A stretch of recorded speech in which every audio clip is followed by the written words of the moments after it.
اعوذ باللہ من الشیطان الرجیم، بسم اللہ الرحمن الرحیم۔ السلام علیکم۔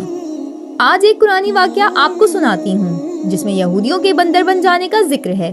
موجودہ ملک اردن میں ایک شہر ہے عقبہ، اس کے ساتھ ریڈ سی اور اس کے کنارے میں ایک شہر ایلا ہے جہاں بنی اسرائیل آباد تھے۔ وہاں پر اللہ پاک نے ان لوگوں کو قرآن پاک سورہ بقرہ آیت نمبر 65 اصحاب السبت یعنی ہفتے کے دن والا کہا۔ اللہ پاک نے انہیں حکم دیا کہ ہفتے کے دن کوئی شکار نہیں کرنا، کوئی دنیاوی کام نہیں کرنا، بس اس دن کو عبادت کرنا۔ اللہ تبارک و تعالیٰ نے ان لوگوں کی آزمائش کا ارادہ کیا۔ ہوا یوں کہ ہفتے والے دن سمندر میں مچھلیاں زیادہ ظاہر ہونے لگتی تھیں اور باقی دنوں میں غائب ہو جاتی تھیں۔ اب یہ بنی اسرائیل کے لوگ پریشان تھے کہ ہمیں تو ہفتے کے دن کام کاج کا منع کیا ہے اور یہ مچھلیاں ہفتے کو ہی آتی ہیں۔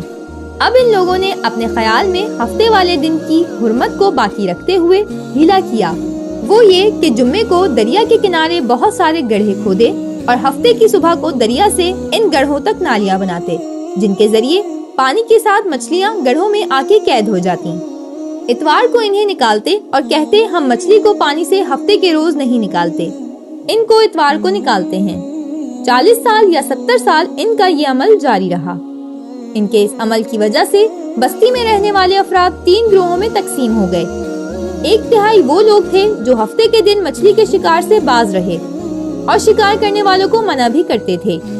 ایک تہائی ایسے افراد تھے جو خاموش رہتے، دوسروں کو منع نہ کرتے اور منع کرنے والوں سے کہتے کہ ایسی قوم کو کیوں نصیحت کرتے ہو جنہیں اللہ پاک ہلاک کرنے والا ہے، انہیں سخت عذاب دینے والا ہے۔ اور ایک تہائی وہ خطا کار لوگ تھے جو نافرمان لوگ تھے جنہوں نے اللہ تبارک و تعالیٰ کے حکم کی مخالفت کرتے ہوئے ہفتے کے دن مچھلی کا شکار کیا، مچھلی کھائی اور بیچی۔ حضرت داؤد علیہ السلام کی نبوت کا زمانہ آتا ہے۔ حضرت داؤد علیہ السلام نے انہیں اس کام سے منع کیا اور فرمایا کہ ہفتے کے دن جو تم مچھلیوں کو قید کر لیتے ہو تو یہی تو شکار ہے، اس سے باز آؤ ورنہ عذاب میں گرفتار کیے جاؤ گے۔ جب مچھلی کا شکار کرنے والے لوگ اس نافرمانی اور گناہ سے باز نہ آئے تو منع کرنے والے لوگوں نے ان سے کہا ہم تمہارے ساتھ میل جول نہ رکھیں گے۔ انہوں نے گاؤں تقسیم کر دیا اور بیچ میں ایک دیوار بنا دی۔ منع کرنے والوں کا ایک دروازہ الگ تھا جس سے وہ آتے جاتے اور خطا کاروں کا دروازہ الگ ہو گیا۔ جب وہ لوگ اپنے کام سے باز نہ آئے تو حضرت سیدنا داؤد علیہ السلام اللہ کے نبی نے ان خطا کاروں پر لعنت کی اور اس لعنت کی وجہ سے اللہ تبارک و تعالیٰ نے ان لوگوں پر عذاب بھیج دیا۔ ہوا یوں کہ ایک روز جو ہفتے کے روز شکار کرنے سے منع کرتے تھے انہوں نے دیکھا کہ خطا کاروں میں سے کوئی اپنے علاقے سے باہر نہیں آیا، تو انہوں نے سوچا کہ شاید یہ شراب کے نشے میں مدہوش ہوں گے۔ جب انہیں دیکھنے کے لیے دیوار پر چڑھے تو کیا دیکھتے ہیں کہ وہ بندروں کی صورت میں مست ہو چکے تھے۔ اللہ پاک ارشاد فرماتا ہے سورہ اعراف آیت نمبر 166، پھر جب انہوں نے ممانت کے حکم سے سرکشی کی ہم نے ان سے فرمایا دھتکارتے ہوئے بندر بن جاؤ۔ سورہ اعراف کی آیت نمبر 165 میں اس عذاب سے اللہ پاک نے نیکی کی دعوت دینے والوں کو بچا لیا اور مجرموں کو ہلاک کیا۔ کہا جاتا ہے ایک قول کے مطابق وہ یہودی جو بندر بنے تھے ان کی تعداد 70,000 تھی اور بچ جانے والوں کی تعداد 12,000 تھی۔ بندر بن جانے والوں کی عقل و حواس تو باقی رہی مگر بولنے کی طاقت چلی گئی، ان کے بدنوں سے بدبو نکلتی تھی۔ اپنے حال پر روتے روتے 3 دن میں یہ سب کے سب ہلاک ہو گئے، ان کی نسل باقی نہ رہی۔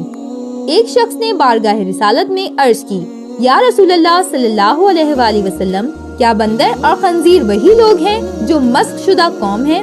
آخری نبی صلی اللہ علیہ وآلہ وسلم نے فرمایا اللہ پاک نے کسی قوم کو ہلاک کر کے یا کسی قوم کو عذاب دے کر اس کی نسل ختم نہیں کی، بندر اور خنزیر تو ان سے پہلے بھی ہوتے تھے۔ اب ہم اس واقعے سے کیا سیکھیں اور کیا سوچیں؟ یہ شہر ایلا والوں نے اللہ کی نافرمانی کی، شرعی احکام کو باطل کیا، حرام چیزوں کو حلال کرنے کے لیے غیر شرعی ہیلے کا سہارا لیا۔ ایسے ہی کچھ لوگ آج کل بھی پائے جاتے ہیں جو سود کو نفع کا نام دیتے ہیں، جو بے پردگی کو آزادی کا نام دیتے ہیں، جو موسیقی کو روح کے غذا کہتے ہیں، ڈانس کو آرٹ کا نام دیتے ہیں، شراب کا کوئی اور نام رکھ لیتے ہیں اور اس کو حلال کہتے ہیں اور اس کو فروغ دیتے ہیں۔ یہ سب حرام ہیلے ہیں۔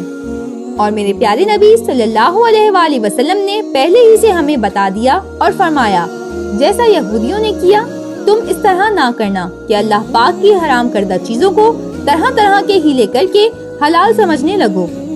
اسلامی احکام کو باطل کرنے کے لیے جس کی مثالیں پہلے دی گئیں جیسا کہ ہیلا کرنا حرام ہے۔